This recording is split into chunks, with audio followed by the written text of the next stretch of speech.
Hey everybody, I just wanted to take a minute and share a little, some thoughts on this whole pandemic. So yesterday, it was Sunday, hanging out by myself, thought I'll go to the beach, take a walk on the beach since it's Sunday. And so I drive 30-ish minutes to get to this beach close to my house. And I get there and all of the public beach access is closed. And I thought, well, that's kind of weird. I assume it's because of the coronavirus fear. Doesn't make sense to me because the beach seems like a great place to be if you're social distancing. But whatever, it's like, okay, fine, beach is closed. Only to the public though. If you own a beach house, obviously they can't close that to you, so a little bit unfair, but regardless. Now today, I can't go to the gym to work out because it's been forced to close by the state of North Carolina. So I came to the park here, close to my house instead, to do my workout there. And let me show you what I found. They have fenced off the playground here at the park. So I'm starting to think that maybe we're not just only trying to stop the spread of coronavirus, but we're also trying to stop all fun anywhere. It seems, again, kind of weird to me because last time I checked, which was 2 days ago, there have been 0 people ages 0 to 9 that have died in the United States from the coronavirus. 0 in the entire country. And which age group plays on the playground? Yeah, that's right, the same group, ages 0 to 9. So I'm not sure who we're protecting here. I don't think we've been realistic at all with our social distancing and quarantine policies. I think that those are at risk should quarantine themselves. Those that are close to people that are at risk should be much more careful. And the rest of us should keep going to work so that we can keep feeding ourselves, our families, and those that are at risk. I don't think that we have nearly enough solid data to suggest that it's a good idea to shut down our entire economy. And not only that, but I think it's ridiculous to try to divide us into essential and non-essential industries. That's crazy. We have an international economy, and if you shut down one industry, every other industry is going to feel it. Not to mention the millions of people that are now on welfare that weren't before, that are collecting unemployment benefits that weren't before, and the millions more that are now without jobs, that had jobs before. All to stop this pandemic that they say is dangerous. I have my doubts about that too, because the CDC has a history of seriously overinflating their projections on mortality rates for things like the flu. So not as many people are going to die as they say, not even close, if you ask me. I guess that remains to be seen, but that's my prediction. Anyway, so I think that we have gone way too far in an effort to stop the spread of this virus that we're all going to get eventually. And I don't think it's helpful. I don't think it's wise. I think it's going to cause more problems than it's solved, especially because we've shut down our economy. And that's going to take much longer to recover from, most likely, than this pandemic.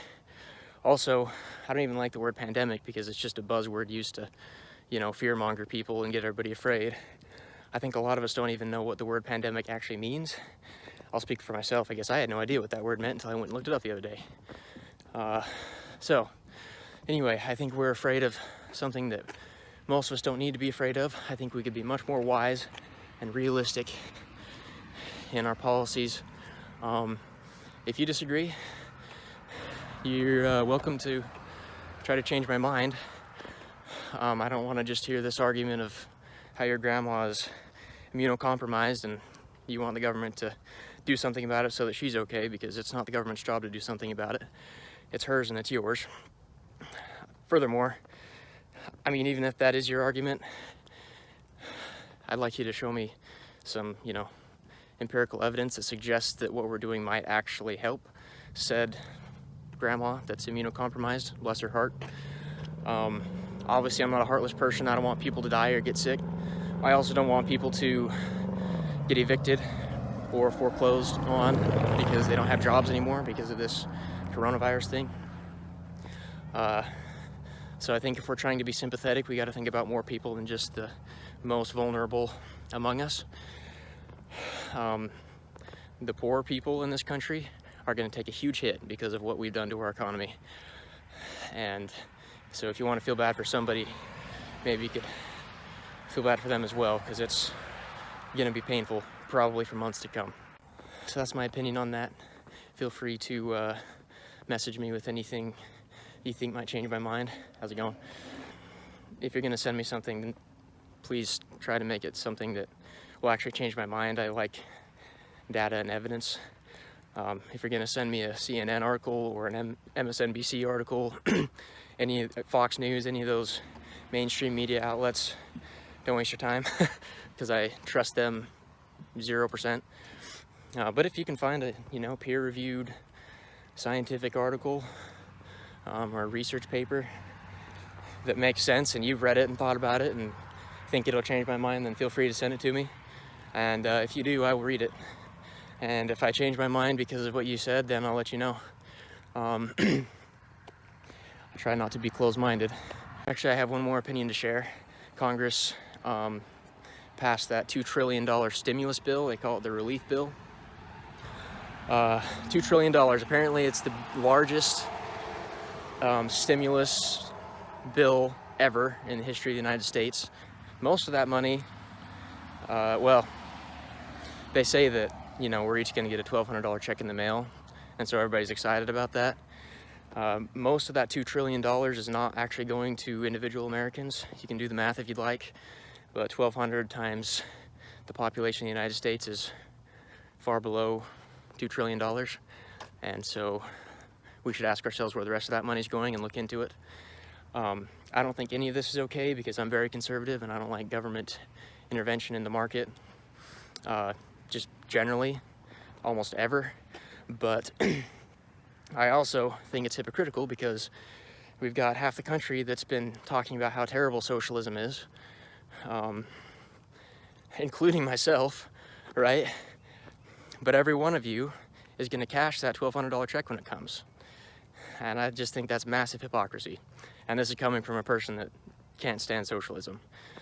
So anyway, if you think it's justified to take that money, then, I guess you're welcome to that opinion. Let me know if you think I'm wrong about that, but I think that's extremely hypocritical, and I don't think it's okay that we've allowed our government to start giving us handouts. There's a lot of things in that bill that probably most Americans wouldn't be okay with if they knew what it was, but those things aren't what get reported on. The things that get reported on is what you're going to get out of it, which is, apparently $1,200, which makes everything fine, right? Well, it doesn't, so I'd recommend everybody look into that stimulus bill. The real unfortunate thing about it is it passed 96-0 in the Senate. 96-0. That should never happen. Like, there should have been some dissent when there's a $2 trillion spending bill. $2 trillion over this thing. And not a single person voted no. Not one. Anyway, a little ridiculous.